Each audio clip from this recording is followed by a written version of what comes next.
ನಮಸ್ಕಾರ ಸ್ನೇಹಿತರೆ ದಿಢೀರ್ ಮತ್ತೊಮ್ಮೆ ಕುಸಿತಿದೆ ಬಂಗಾರ ಮತ್ತು ಬೆಳ್ಳಿ ಬೆಲೆಗಳು. ಸ್ನೇಹಿತರೆ, ಹೌದು, ಮಾರ್ಕೆಟ್ನಲ್ಲಿ ಭಾರಿ ಬದಲಾವಣೆ ನಡೆಯುತ್ತಿದೆ.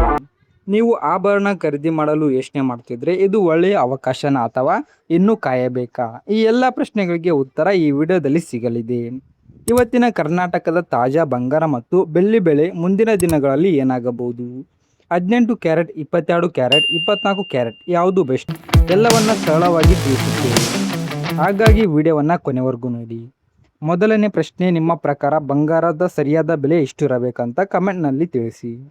ಬೆಳ್ಳಿ ಅಪ್ಡೇಟ್. ಇತ್ತೀಚಿನ ದಿನಗಳಲ್ಲಿ ಬೆಳ್ಳಿ ಬೆಲೆ ನಿರಂತರ ಇಳಿಕೆ ಆಗುತ್ತಿದೆ. ಒಂದೇ ವಾರದಲ್ಲಿ ದೊಡ್ಡ ಮಟ್ಟದ ಕುಸಿತ ಕಂಡು ಬಂದಿದೆ.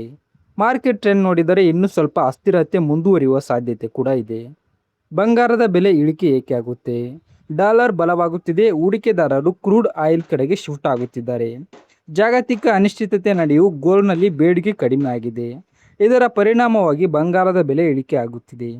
ಯಾವ ಕ್ಯಾರೆಟ್ ಬೆಸ್ಟ್? 22 ಕ್ಯಾರೆಟ್ 91.6% ಆಭರಣಕ್ಕೆ ಬೆಸ್ಟ್. 24 ಕ್ಯಾರೆಟ್ 99.9% ಹೂಡಿಕೆಗೆ ಬೆಸ್ಟ್. 18 ಕ್ಯಾರೆಟ್ 75% ಕಡಿಮೆ ಪ್ಯೂರಿಟಿ.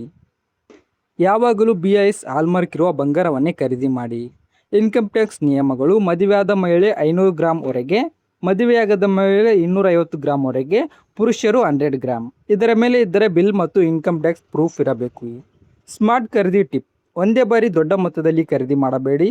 ಬೆಲೆ ಇಳಿಕೆ ಆಗುವಾಗ ಸ್ವಲ್ಪ ಸ್ವಲ್ಪವಾಗಿ ಖರೀದಿ ಮಾಡಿ. ಫೈನಲ್ ಮಾತು: ಈಗ ಬೆಲೆ ಇಳಿಕೆ ಕಂಡರೂ ಮುಂದಿನ ದಿನಗಳಲ್ಲಿ ಮತ್ತೆ ಏರಿಕೆಯಾಗುವ ಸಾಧ್ಯತೆ ಇದೆ. ಹೀಗಾಗಿ ತಾಳ್ಮೆಯಿಂದ ನಿರ್ಧಾರ ಮಾಡಿ. ವಿಡಿಯೋ ಇಷ್ಟವಾದರೆ ಲೈಕ್ ಮಾಡಿ, ನಿಮ್ಮ ಅಭಿಪ್ರಾಯವನ್ನು ಕಮೆಂಟ್ನಲ್ಲಿ ತಿಳಿಸಿ. ಇನ್ನಷ್ಟು ಅಪ್ಡೇಟ್ಗಾಗಿ ನಮ್ಮ ಚಾನಲ್ ಸಬ್ಸ್ಕ್ರೈಬ್